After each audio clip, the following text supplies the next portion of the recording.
Hello, I'm Marc Tex Wilson. This video will be some prime footage from a few different outings made to the Genesee River just outside of Wallsville, New York last spring. Fly fishing for trout is a hobby that was taken up only a few years ago. Now it's something that I look forward to doing regularly every spring. It's pretty relaxing and it's been a pretty successful venture so far. We all need some form of recreation that we enjoy doing to look forward to in our off time from work to keep us going. Otherwise, life wouldn't be worth living.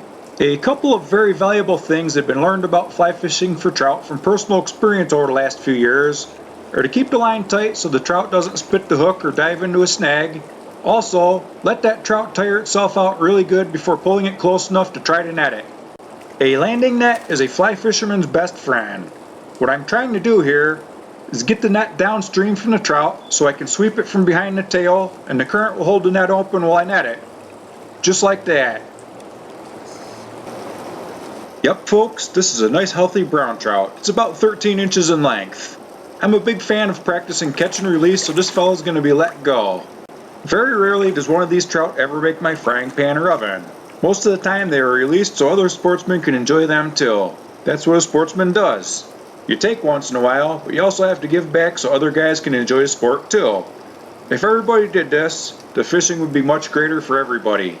It's very unfortunate that more fishermen don't practice catch and release. Some guys only take. It's even more unfortunate that many guys will follow around the trucks of the DEC when they're out stocking and catch these trout as quickly as they are stocked without at least giving them 3 or 4 days to spread out and acclimate to their new environment. That isn't sporty at all. It's taken this one a while to revive and get its second wind, but there it goes, unharmed. Some fishermen prefer deeper, calmer pools of water, whereas I prefer these shallow, fast-moving rapids. A dry fly is being floated downstream with the current. I like this approach because the trout see it going by, and their predatory instinct takes over. They attack it more aggressively. In slower moving water, the trout have more time to study the fly, and they can see that it's a fake. In the rapids, they don't have time to study, they have to react or their meal's going to get away. And this one is a nice one. Fly fishing is definitely an art and a challenge. You can't just tie on any fly from your fly box and expect to have good luck. The secret is to look around to see what bugs are active or in hatch and match your choice of fly to something that you've seen. Also, the bugs tend to become more active later in the evening, so if you're a fly fisherman, the last hour of daylight is the time you want to be out there the most. This is what we call the witching hour. Man, this trout is a big one. It sure is putting up a hell of a fight. Believe it or not, it's actually getting pretty dark at this point and hard to see. Fortunately, the camera has an ability to enhance what little light there is and still provide a good quality video. This big fella has been one hell of a fight so far, and it's been a challenge getting it close enough to net, but there it goes, it's gone. It's just not possible to catch one every time. It happens. You're going to lose just as many as you catch. Upon further review, the reason why that trout got away in the last video segment is because it broke the hook on the fly. It was so dark outside that it wasn't possible to see well enough to tie on a new fly after several failed attempts, so a trip was made back to the same spot 3 or 4 days later. It's always a big advantage if it's possible to see your fly as it floats downstream. Sometimes you'll see a splash but you don't feel the trout on the line, just like that. It's very important to pay close attention to about where your fly is and watch for that splash. A lot of times you won't feel it on there, but the trout has it, and if you don't react accordingly, you're going to lose that fish when it spits the hook. Also, there's times where you won't see a splash, but yet you'll feel your rod jerking. It's equally as important to be ready for that too. It's usually not possible to keep your line tight, so there's always a little bit of slack in it, and that's what causes this problem. This trout's been a pretty good fight so far, although smaller, but there it is, finally close enough to net. And there it is, another nice brown trout. Look at the spots on this one. It's only about 10 to 11 inches in length, but it was still fun to catch. I don't want to keep it out of the water too long and deprive it of oxygen, so let's get it back in there and release it. It's fairly late in the spring, and the water level keeps getting lower and slower moving and warmer with less oxygen content. Just catching this trout was pretty traumatic to it without keeping it out of the water any longer than was absolutely necessary.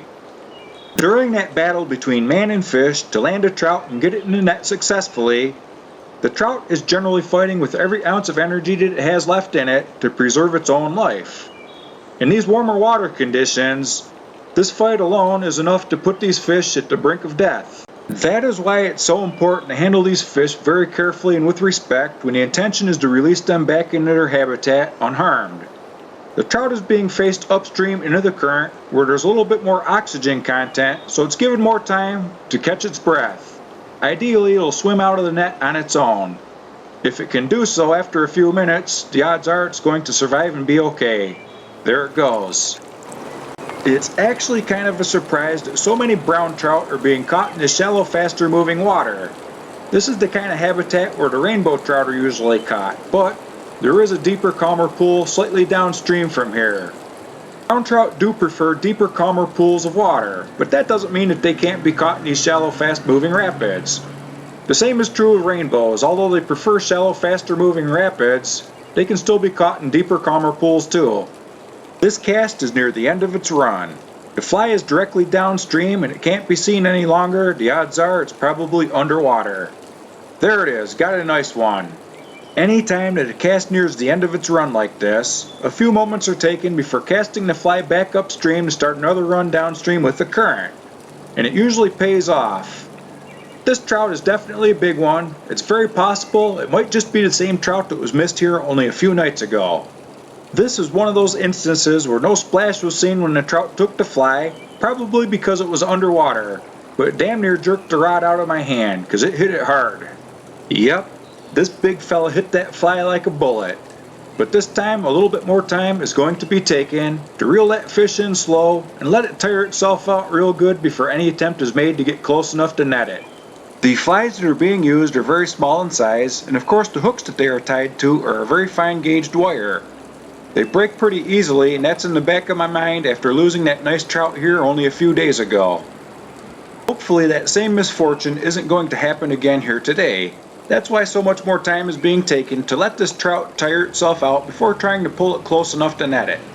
There has been 3 or 4 other nice trout like this caught before with fly fishing in the past, but none of those were ever caught on film before. Hopefully this one will be the first and it will make it all the more special and memorable. The strength of this trout can be felt every time that it tries to dive and get away. It's definitely not going to give up, and this has been a pretty impressive fight so far. There's still plenty of spunk and fight left in this trout, but it's finally almost close enough to land with the net, so an attempt will be made. Besides a fear of the hook breaking, there's also a fear of hitting the line with the net and breaking the leader. So listen for it. Here it is. Listen. Yeah. This fine specimen is a beautiful 15-inch brown trout, and man, it was awesome to get this on video. The intention here is to release it unharmed, so here we go. We'll get it back in the water, but it's pretty traumatized from being caught. This fine specimen definitely needs to be turned upstream into that fresh flowing oxygenated water to get it flowing through its gills to revive it. It's literally exhausted to the brink of death after the fight that it should put up for its life. This might take a little time. The fact that it isn't floating belly up is a very good sign. The odds are that it will be okay if I release it as is, but we never know for sure, so a few minutes will be taken to see if it'll swim out of the net on its own. If this trout doesn't leave the net on its own after a few minutes, it's probably better to keep it. It doesn't mean that it is going to die, but at the same time, I'm not fully convinced it's going to live either, so it's better not to let it go to waste. And besides, an occasional trout dinner isn't such a bad thing. It's not the fate that this fine specimen deserves. 5 or 6 trout were kept for consumption this year, but at least 100 were released unharmed. 4 or 5 solid minutes has gone by, and this fine specimen still doesn't want to leave the net on its own power. Unfortunately, it's going to have to be kept for dinner. This isn't what I want to do, but there can be satisfaction in knowing that it didn't go to waste, and at least a good trout dinner will be enjoyed. The catch that is going to be made in this video segment is nothing special or out of the ordinary, but a technique will be used here that I would like for you to see. Notice that the left hand is holding the line, and look how far away from the reel it is.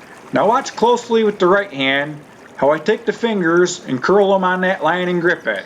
This trick has been learned the hard way through a few failures in the past. By letting the line go slack if you let go of it with the left hand, it gives the trout a chance to spit the hook if it's not properly hooked and get away.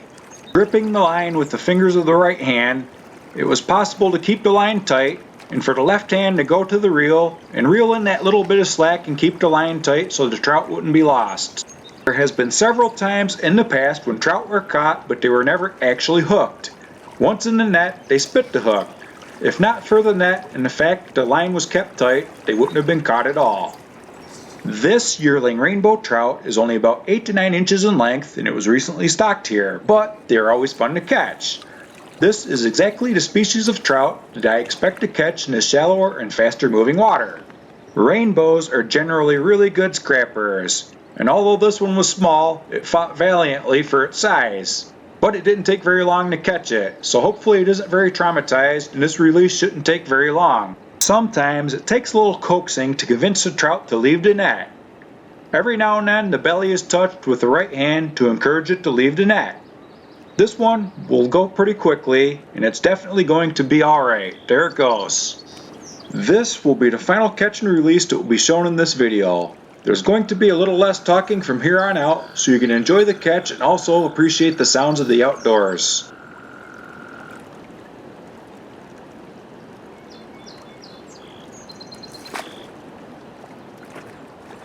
Watch closely for that right-handed technique again. There it is.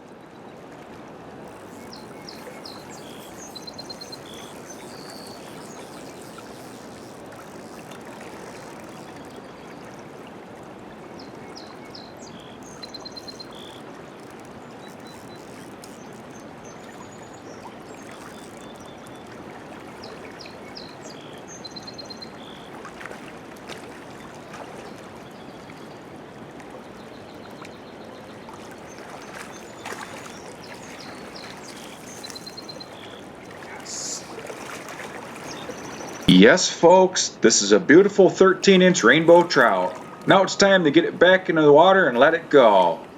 Hopefully you've enjoyed this video, and as always, I'm Marc Tex Wilson. Thanks for watching.